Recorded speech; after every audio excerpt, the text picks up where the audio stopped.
So when I took on a greater role in care for my brother, especially when he had health challenges the first time, I learned the power of activating the village to get them involved. And what I saw that first time was that it actually uplifted not only my brother who needed like the care, but also the rest of our family. Hmm. And then it really helped my brother, like in terms of like him recovering as well, because all of us were taken care of. So after that lesson, when our mom got her cancer diagnosis, I was like, oh, immediately I'm gonna like sound the alarm to our village. And the village included everyone from like family, friends, neighbors, even our mom's colleagues. Hi, I'm Xian Xiao. And I'm Sammy Winemaker. We talk about ways to put the human back at the center of care. Waiting Room Revolution starts right now. Welcome to the Waiting Room Revolution. Today we are very excited to have three guests on. They are all young caregivers. Rosie Paulyk, Terrance Ho, Stéphane Alexis are young caregivers in Canada who have amazing stories to tell us and we can learn a lot from. I'm really excited to welcome you all to the podcast. Thank you for having us. Yeah. Young carers is, I think it's not people when people think of caregiving, they might think of older adults, but actually, there's 19% of youth aged 15 to 30 are young caregivers, which is a huge number. That's almost one and a half, almost 2 million Canadians who would be identified as young carers, and so. I love that we're, having an episode totally devoted to this, but also I think you have a really interesting perspective on all the things that we could be doing to make care experience better for patients, families, and young people. So maybe I can maybe start. How do the three of you know each other? Jump in. Oh, I've got all the feels here, seeing. My goodness, we met at an incredible summit. Let's get the year right. Was it 2023 already?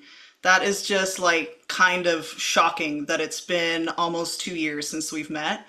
But the summit was put on by the Canadian Caregiving Center of Excellence. And we all met while we were speaking on a panel there about working caregivers and early career working caregivers. So, yeah, pretty cool. And can I ask, maybe I'll ask Stefan first. Like, it'd be helpful maybe just as some context for the audience. Like, you're a young caregiver, but how did you become a caregiver? Who were you caring for? What were the kinds of things that you might have been doing? Sure. I started caregiving fairly early on. I wasn't as hands-on in my earlier years, like from childhood into like my teen years. I have a brother with special needs. Of course, he has cerebral palsy. So he was being taken care of primarily by home care workers and at school. He was in school full time, so he was getting a lot of his care there. And then when he started to transition out of high school, when he was 21, into full-on care day program, there was like a massive gap. So that's when I jumped on more hands-on, taking on like half of the caregiving role between me and my father. And yeah, so he would take the mornings, I would take the afternoons and the evenings, and we just kind of pass the ball back and forth like that. And Terrence, what is your story? So I think it's just kind of similar to Stefan's. And actually, I think the crazy part of like how Stefan and I met before the panel was the fact that we both our brother's name is Torrance. Yeah. Yeah. Um, and so that's how we kind of got connected first. But yeah, very similar because my brother was diagnosed at the age of 5 with Duchenne muscular dystrophy.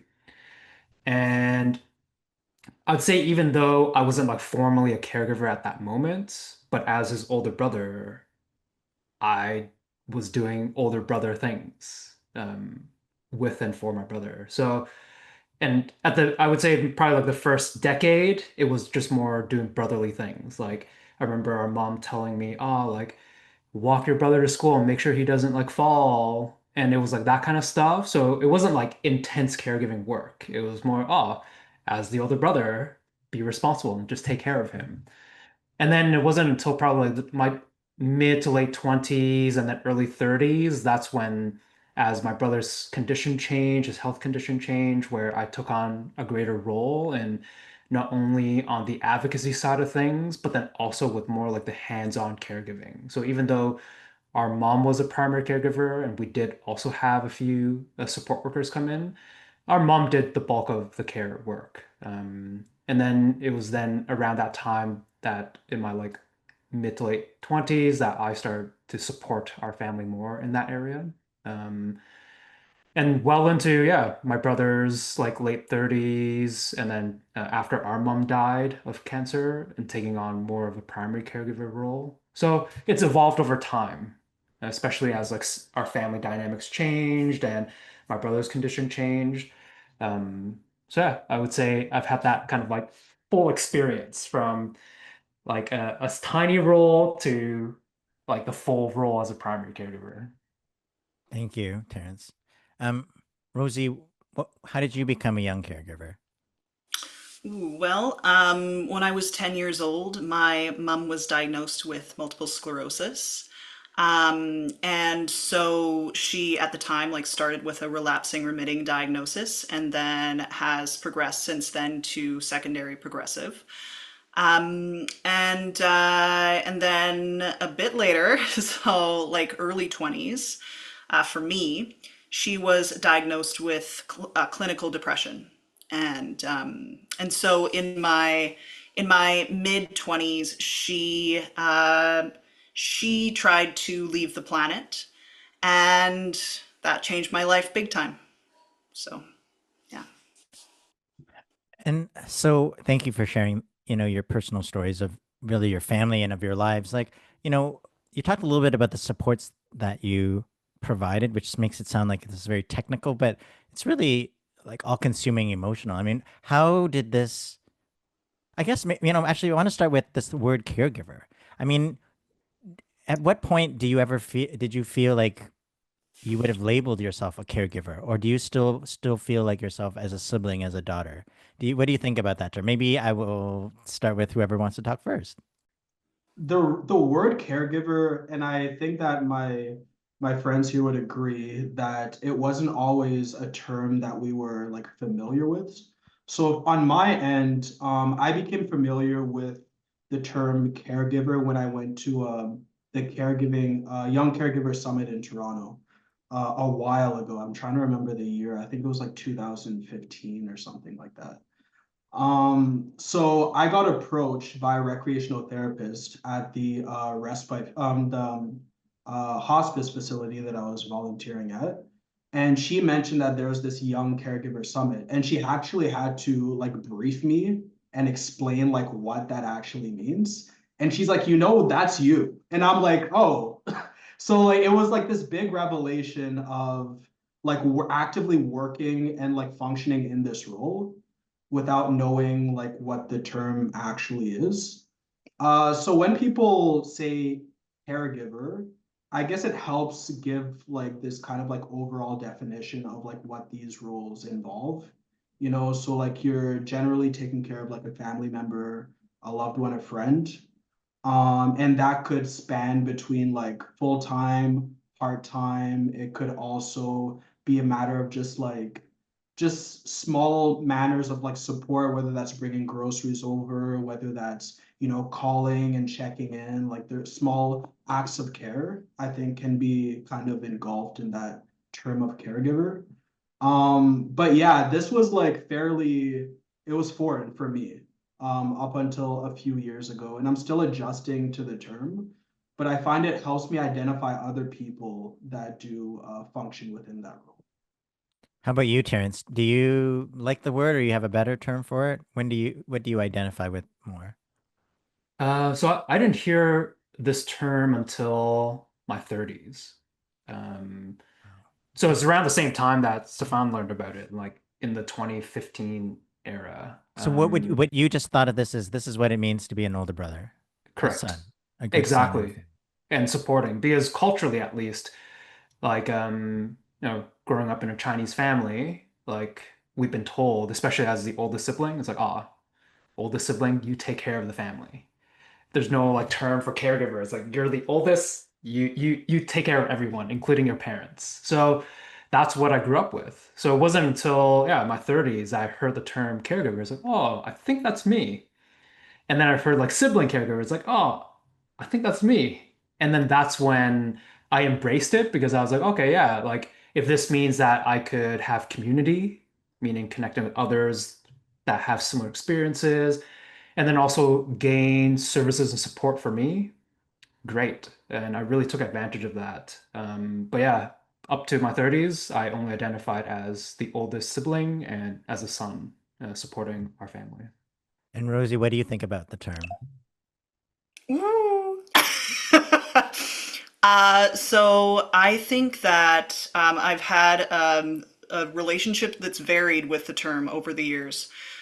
When I first heard it, I was in my late 20s, and I just felt immense relief when I heard that term because it fit a lifestyle that I really didn't understand up until that time. And I thought, oh, there is nothing that's like in alignment with my day to day, but this actually was like, whoa, this is hidden. It's there. And then, after I heard that term, like, I'm turning 35 in September. so Yay. it's been a minute since I've heard the term, and the way that I view it now is it's a role, it's part of my identity, but it's not the full thing. To be frank, the first time I heard it, that was my whole identity in that moment. So yeah.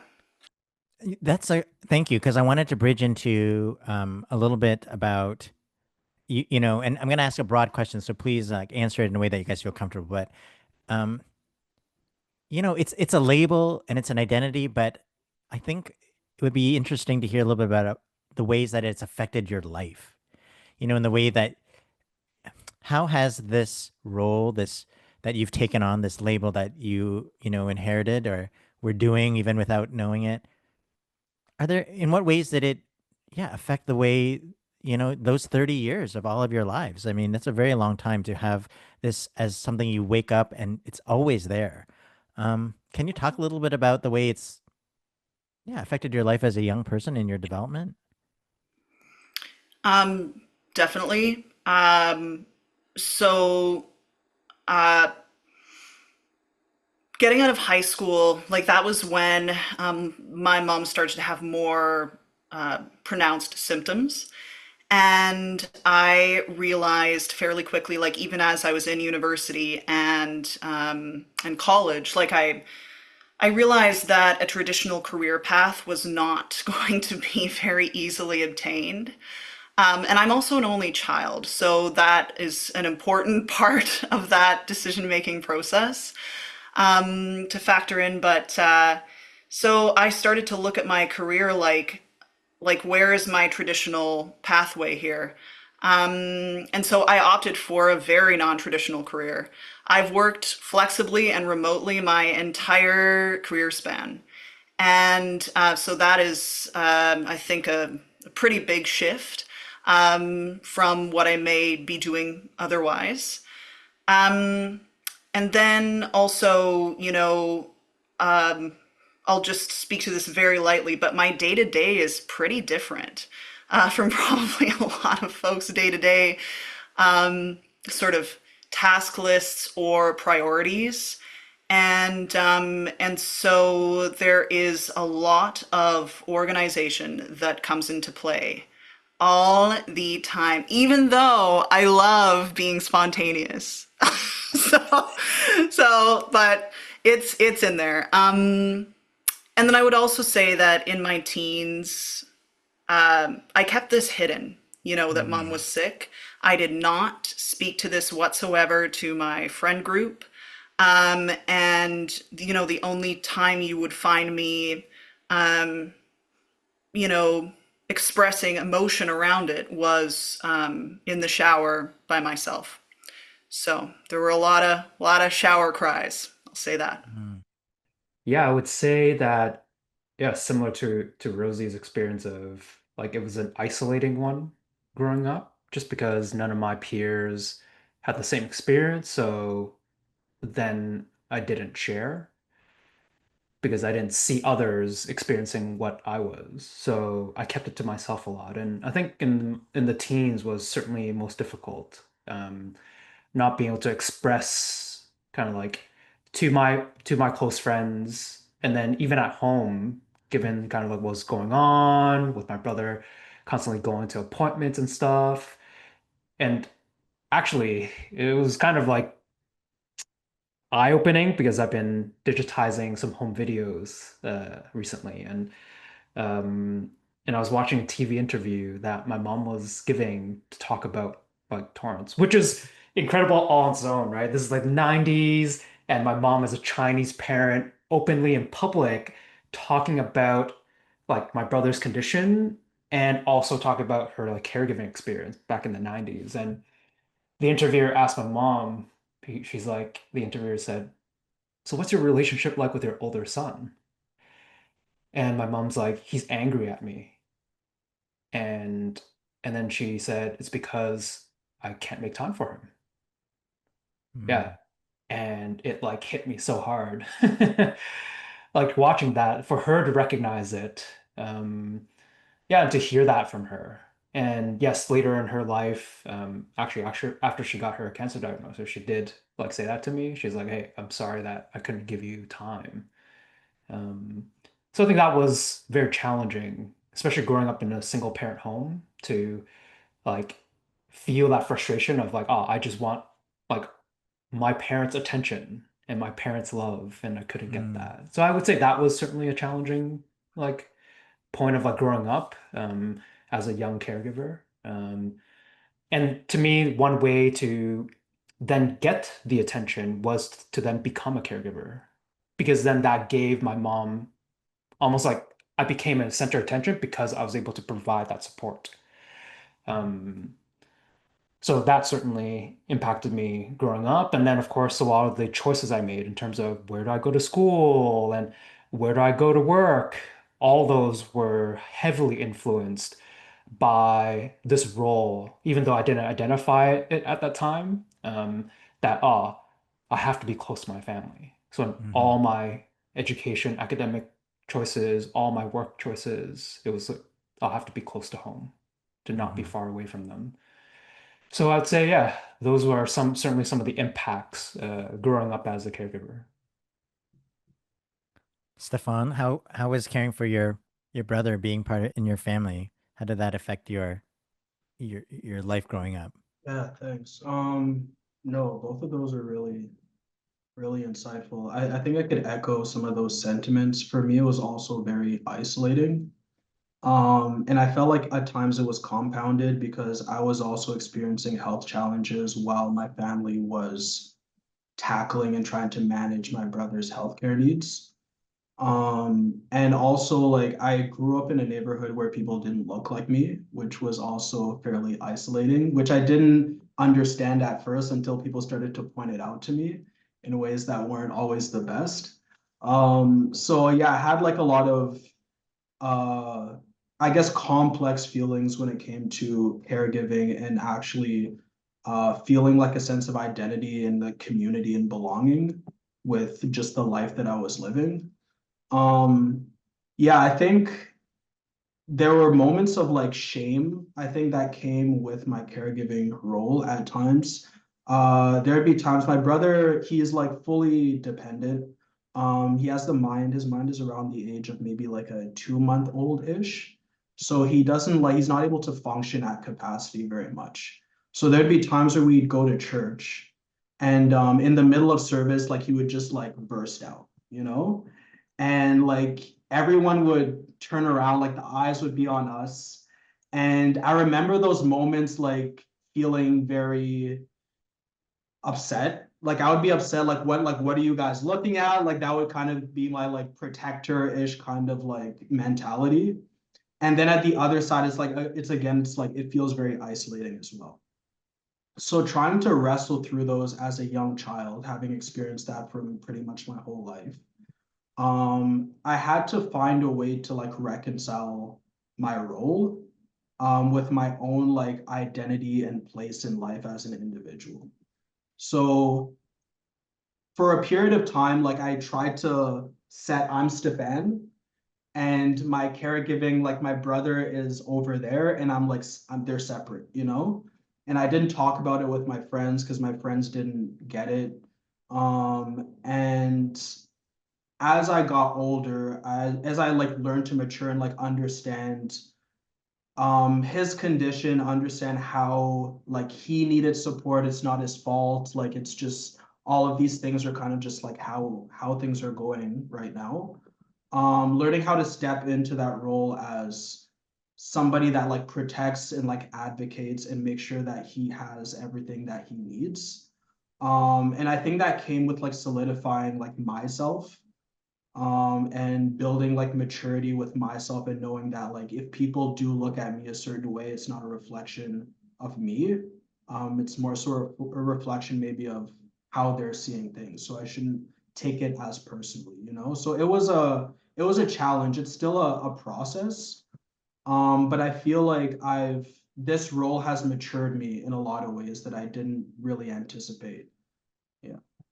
Yeah, I mean, I think it would be safe to say that you all had to mature very quickly early on and take on mindsets and responsibilities that maybe many young people don't. I want to make sure that I sh um, highlight that you're all incredible people who have gone through a lot. And I'd love to just go around and ask each of you what you're doing now and how caregiving, um, if it has sort of played into inspiring or influencing the kind of work that you do. So maybe Rosie, can you tell me, the answer a little bit about what you do now and if caregiving plays a part of that? Yeah, of course. It does. So I have a dual focus, which probably doesn't surprise anyone here, because one of the things that the caregiving role provides is a lot of experience in multitasking. So, so in juggling multiple priorities. But I have a virtual music studio, and it's fully remote. We have kids from around the world, which is very special. As far-reaching as India, which has been just such a delight. And that's for babies, kids, and teens up to age 17. And before we got on to start recording, Cian was joking with me about some AI music stuff and whatever. But I number one, I have to say, Cian is one of the funniest people I've ever met. I wish he would have asked how him and I met, and I would have talked about like the fact that it was the best conversation I had back in November 2023 when he and I were jamming and just having a wicked time. But music is just a huge, huge part of my life. It's been trying not to be too whatever we'll say here, but it's been instrumental in my experience. and and so yeah, but one of the parts of the studio is that a lot of the families who are attending are actually like in and out of hospital. And one of the reasons they feel comfortable doing that is because I share about my world and about my life as a youngster. So that has just been so wonderful, to have kids who are we have shared lived experiences within the studio, and we don't need to speak about them so much. We sing about them and we create music about them. That's part of it. And then I also have an online community called Chronic Oasis, where we remember, reinforce, and redefine who we are. And we got role models in there.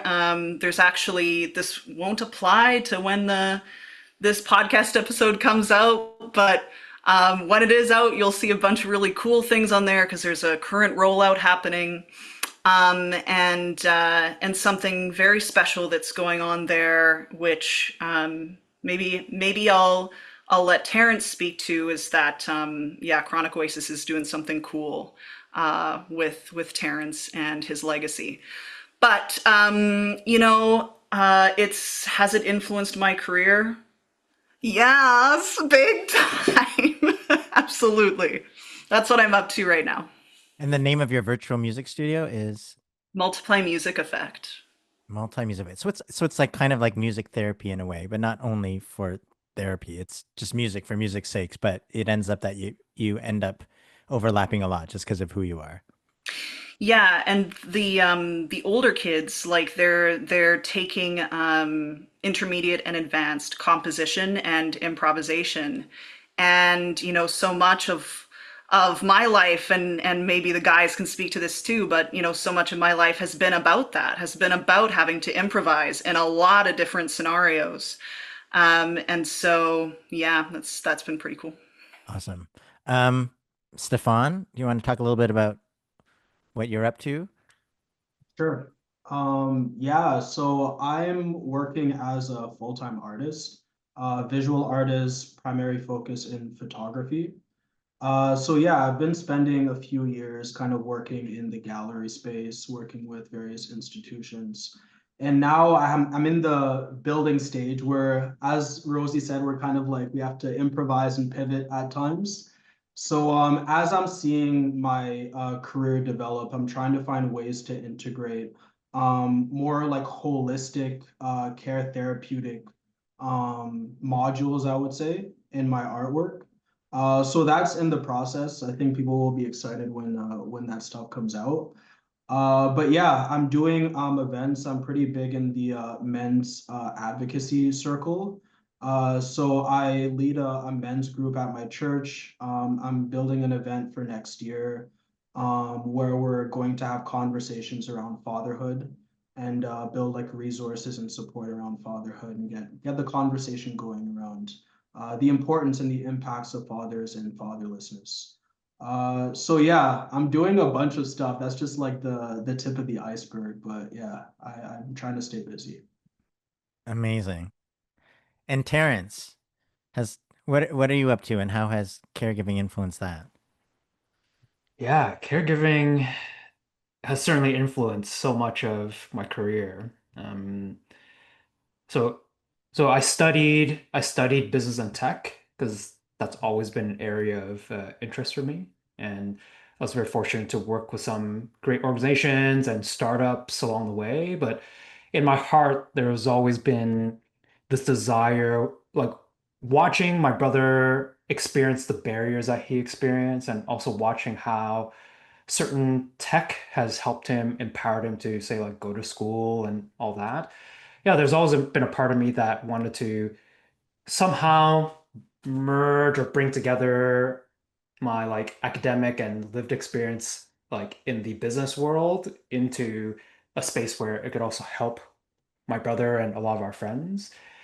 And the transition took some time, but in the last like 10, 15 years from starting a not-for-profit with my brother Torrance, where we were using tech as a way to employ people with disabilities, to then slowly kind of transitioning into actually working with assistive technology and complex rehab companies in the industry has been fantastic. Like really, I would say like last year was kind of my like pinch me moment of like, oh, I'm like doing all those things that brings together my lived experience as a caregiver, my like professional experience in business and tech, um, and kind of like the area of like doing good, like all together. And yeah, it just feels really great that I get to. So now I'm currently working with a company called Braze Mobility, and we've developed the world's first patented blind spot sensor technology for wheelchairs.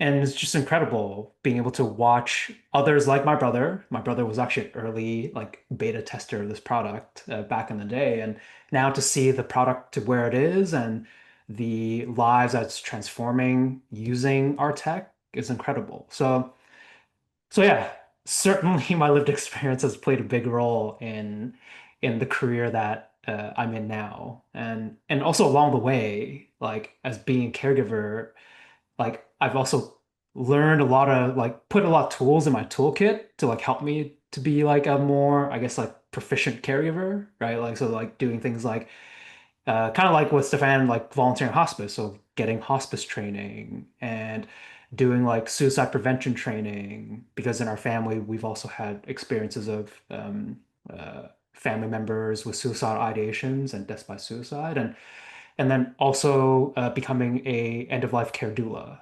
So getting all of these training was a way for me to feel more prepared as a caregiver too. So I feel like it shaped me in so many different ways in terms of tools in my toolkit and then even the career that I'm in now. Thank you for thank you for sharing those it's exciting to see how you know, well, life continues to move forward and you've all carved out careers and things that fit you and fit your personalities and you're able to follow your passions, which is exciting. Terrance, you mentioned a little bit about the end of life doula training. And of course, we're on the Waiting Room Revolution podcast. So I would be remiss if I didn't ask you a question about, we often get questions about the seven keys and whether they apply to different populations. And I have been asked before whether they apply to young caregivers. And I said, I think so, but why would we not ask young caregivers? So I know you're a bit familiar with the keys. Maybe I can start with Rosie. Like, do you think these keys apply? And if so, which ones are particularly stand out to you?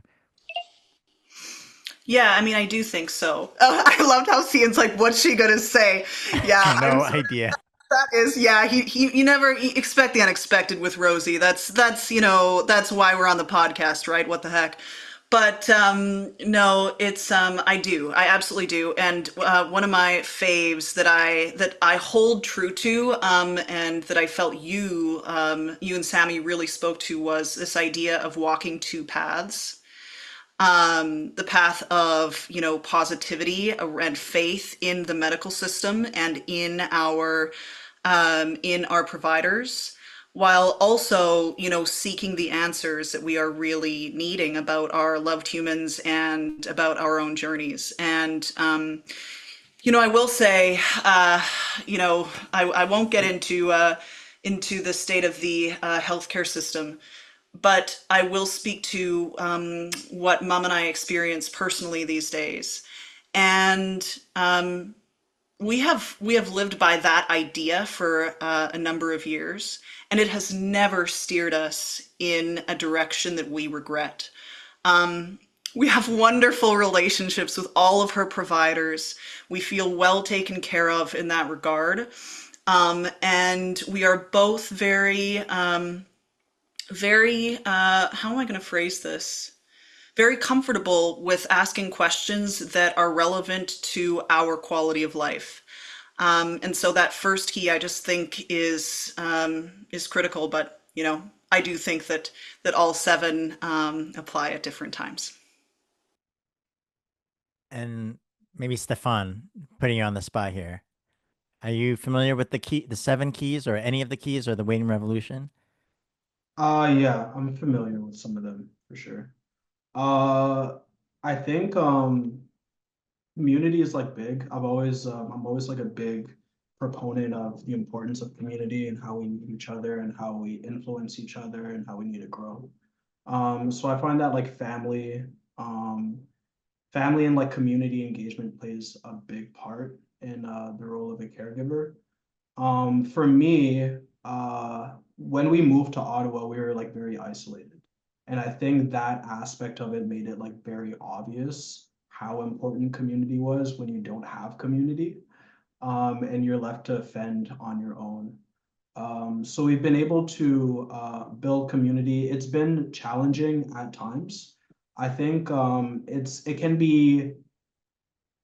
be hard to break out of that silo, and meet people um, that are able to understand like what you're going through, able to reciprocate, what you're expressing to people, what you're expressing to them, excuse me.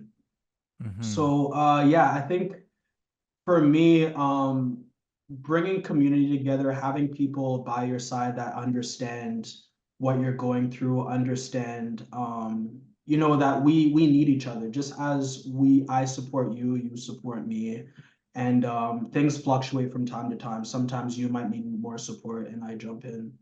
Sometimes I might need more support, and we jump in. But I think like learning how to be vulnerable with each other, and learning how to share our needs with each other and like meeting each other where we are. I think that's really important in the role of a caregiver.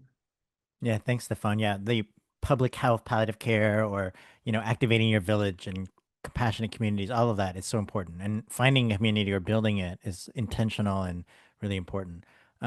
Terrance, um, Yeah. not to put you on the spot, but I'm yeah. gonna build on that. I actually have the Okay. book in front of me because you gifted this book to me, I think like last year. So thank you for this. So I think the key that I'm gonna, build on is the anticipate the ripple effects. And from my personal experience of care for both Torrance, my brother, and our mom, is actually learning how to like involve the village. Because as I know for a long time, kind of like watching our mom provide care, she didn't really like talk to anyone else too much. Like she'll like find resources, but then won't share too much more with like family to be like, oh, can you come help us? And so when I took on a greater role in care for my brother, especially when he had health challenges the first time, I learned the power of activating the village to get them involved. And what I saw that first time was that it actually uplifted not only my brother who needed like the care, but also the rest of our family. Hmm. And then it really helped my brother, like in terms of like him recovering as well, because all of us were taken care of. So after that lesson, when our mom got her cancer diagnosis, I was like, oh, immediately I'm gonna like sound the alarm to our village. And the village included everyone from like family, friends, neighbors, even our mom's colleagues that, oh, our mom got this diagnosis and everyone rallied together. And I just I think the most powerful part of like with our mom's experience was even though she died of cancer, it was I think maybe like a couple weeks after her death, like her boss came to me and like paid me a visit, paid my brother and I a visit, and she said it's like, oh, like thanks for involving us. Mm. Because these are colleagues that she's worked with for like 10, 15, 20 years. And I think a lot of times and I could kind of see it because my mom's partner, like when he found out our mom had cancer, he's like, no, like no one should know about this. Hmm. Whereas I took the total opposite approach. It's like, no, we got to activate the village. Um, and so yeah, so I found that to be like really powerful to like see the village in action. And yes, each person in the village will take a different role in like supporting the person. And as like the primary carers in the person that we're caring for life, we will likely have to identify like what type of support that they could provide, given their capacity or knowledge or ability. But everyone in the village wants to lend a hand somehow. And this could be as easy as like bringing food for us, or taking our loved ones to appointments for us, or even just like coming out and hang out and just like sitting with the person, right? Like there's so many different ways that a person wants to get involved. And just by Hmm. us given the like opportunity, will make such a big difference not only to the person who needs care, but then everyone else that's part of the village. Hmm. And and yeah, so to have seen it now like twice, it really reminds me how powerful our village is when we are willing and able to like activate the village. And which also then leads me to like even like the legacy side of things, because from both those experiences, both our mom's employer and also my brother's village of because he loved power wheelchair hockey, they both honored them with like plaques.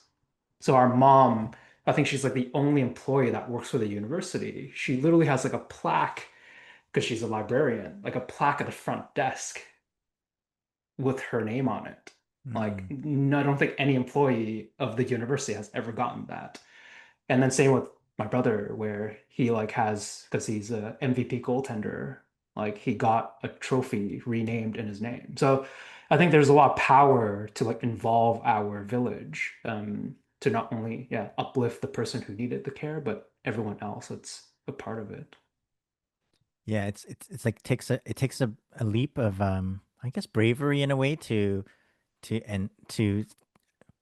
step over the shame and isolation that you guys talked about and It's not about asking for help, but letting people know this is happening and Yeah, inviting them or giving them permission to step in if they want to, which is not an perfect. easy thing for many people. But I thank you for sharing the story. So that leads me to one of my questions, which is, what would you talked about the village, and Stefan, you did too, the community and schools, employers, healthcare providers. What do you want them to know? What things could they do that different that could help people who wouldn't even identify themselves as young carers but are in this role?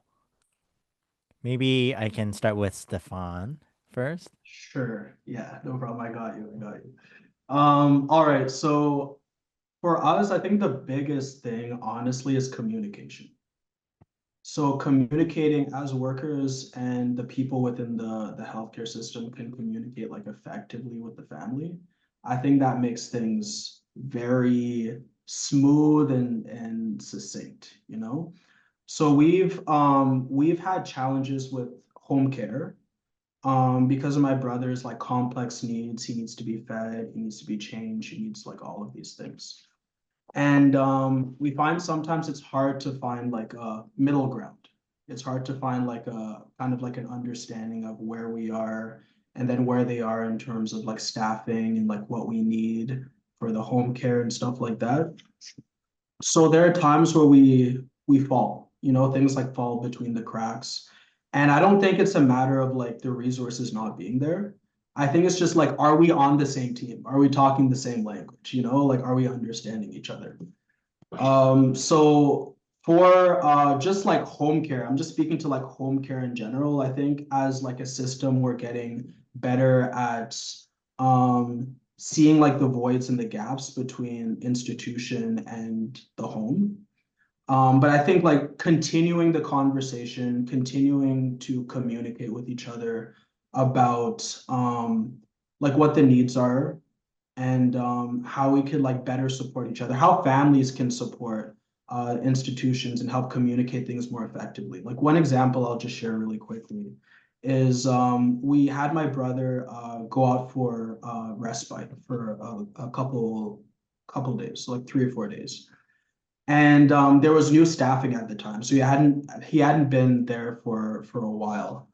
And what we did was we made like a quick video. You know what I mean? So like we had just showing the staff how to feed him, how they needed to like hold his head, the pace that they needed to feed him at so he didn't like choke on the food, stuff like that. And then we did like a quick narration. So that way, when they do have other staff in play, they don't need to like guess and try and figure out like how to take care of him or rely on maybe other staff to try and translate that information. They have it from the family, right? And then that saves us from having to re-explain things all the time. So I think there are ways for us to build a bridge with the technology that we have to make our both of our roles work well. I love that. I mean, the Waiting Revolution is all about bringing your voice forward and having it be person-centered care. And you just talked about connect the dots. Like there's information the family has that no one else has, and you just gave a great example of how how to hold him and how to feed your brother and all the different ways that are unique to him, so that they can provide the best care possible too. But they wouldn't know that unless you told them. So thank you, Stefan. Terrance, how about you? What advice or what things do you wish other people knew to support young caregivers? So I think for healthcare professionals is to at least be curious about, does a person who's receiving care, who's in their life right now? And who's actively in their life, and at least find out, because maybe the person, if it's a child, maybe that child has siblings. So find out, who are their siblings, and then see, depending on the organization, what type of services or support could be offered to these siblings. And then if it's like a parent or an adult, uh, curious about, do they have kids or like family friends or anything in their life that perhaps they could also utilize some like services and support too. So I would say for healthcare professional, ask the question and be curious. Who else is in that person's life that's actively in their life? Because for me, I've the first time that and perhaps the only time that I was ever asked, was our mom's palliative care team. Mm. So my brother had his care team from the OHT for years. None of them ever asked about me. Instead, they just come to me for information. But it was our mom's palliative care team that asked me the questions like, "What do you need help with?" And I was like flabbergasted. I was like, "I don't know how to answer that." Mm. And this is only like 6 years ago, so that was not that long ago either, right? Yeah, so for me to hear the healthcare professionals asking, like, what do you need as a caregiver? Like, just really took my breath away. And then for them to say, oh, these are the different resources that we have for you. Like to me, that made me really feel like cared for. So I think for healthcare professionals, that's the key thing, to have resources and services available and also to like ask the question. And then I would say for parents uh, who have like young caregivers in their lives, like as best as possible to perhaps like talk to us about what's going on. Like as children, we are very Mhm. intuitive, so we see what's happening. We may not fully understand it, but emotionally we feel what's happening. So for parents to be able to like tell us like, oh, like this may be what's happening with like your brother or sister or with like your mom or dad or your grandparents, like to openly talk to us about it, and at the same time to their best ability to like treat us like any other kid. Mhm. Like to take us go have fun and like do what kid stuff do. Because I felt like I was somewhat lucky enough that I had like uncles and aunts that still took me out to have fun. But then when I came back home, it was like more like the caregiving role, right? So to still have a feeling of like as a kid still, even though that we're in this role as like a caregiver. So I would say those are the things I'll tell healthcare professionals and parents, just to be aware of. Yeah, we're kids, and we still need to be kids. Yeah. Rosie, oh boy, what advice do you have for others? Hmm. Well, let's see. No, you know what? My main advice, like, I mean, even this subject matter and talking about young caregivers, this is so new, like, relatively speaking. So, right now, my advice to educators and healthcare professionals is to watch this podcast, listen to this podcast, and to find more resources about us so that when you meet someone who you suspect could be in this role, it's not strange. Like you've already been exposed to our world and our lifestyle multiple times. And, to me, that's a function of, having us be more broadly present in mass media and entertainment. So that people can see us before they walk into a classroom or before they walk into an office. So I guess my advice is to keep listening to this podcast because it's so, so critical. And I didn't even get sassy. Sorry, that'll come next time. Yeah. Well, I do have a final question because I know you guys are doing exciting things. I'd love to give you an opportunity to talk about some of the projects that might be upcoming for each of you and what you might be collaborating on in the future. So after both like our mom and Torrance died, so Torrance died last October. I've thought a lot about their legacy and like how to keep their memories alive. And so I think it was like a month or two after Torrance's death, a fellow friend of ours, Helen, shout out to Helen, she recommended that, yeah, look into setting up like a family fund through like a community foundation. So I did that through the Toronto Foundation. Their team was fantastic, and the great thing about funds like this is that once it's set up in perpetuity. So uh, even long after I'm gone, it will still continue to contribute to the causes that is important to our mom and my brother and I. So so that's something that I'm working on, continue to build. And like a month or two ago, Rosie gave me a call and she's like, Terrance, I want to contribute to this. And I'm gonna I'll let Rosie talk more about that, but yeah, we were both just like crying like on this call because I was so touched by Rosie's offer of through her business that she will contribute to this family fund to continue yeah, the memory of both my mom and my brother. Something that maybe we didn't like, we all didn't get into as much around the village is that all three of us at one point didn't have that, especially as we were youngsters. And so to support someone who is in our village and who has lived experience that is like mine is really, really special. And to honor their contribution to the world and to honor what their brother brought to life and still does today it's really important. So what we're doing is Chronic Oasis is free for the community. It's funded by corporate advertising partners. A portion of those funds go toward Terrance's Memorial Fund and Torrance's Memorial Fund. And at the time of the podcast airing, you will see those. Those will be live on chronicoasis.com. But yeah, it feels really great. How can people find out about your art and what exciting projects do you have coming forward?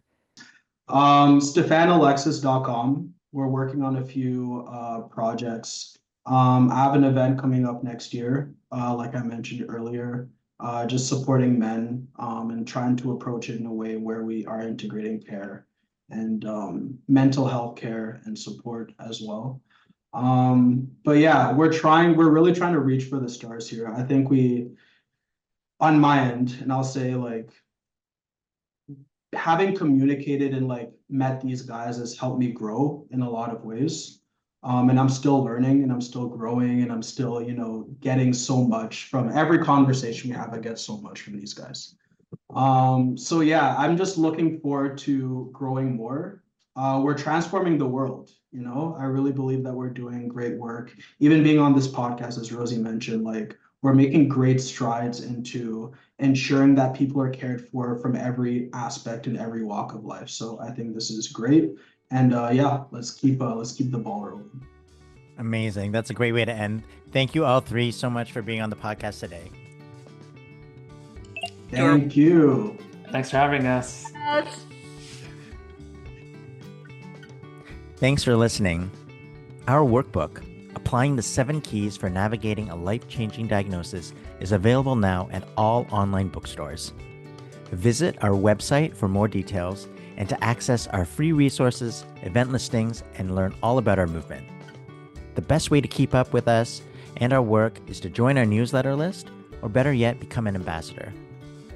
This episode was produced by Maggie Sivak, myself, Kayla McMillan, Shilpa Jyothi Kumar, Bethany Bachanfuso, and Kathleen Bartlett.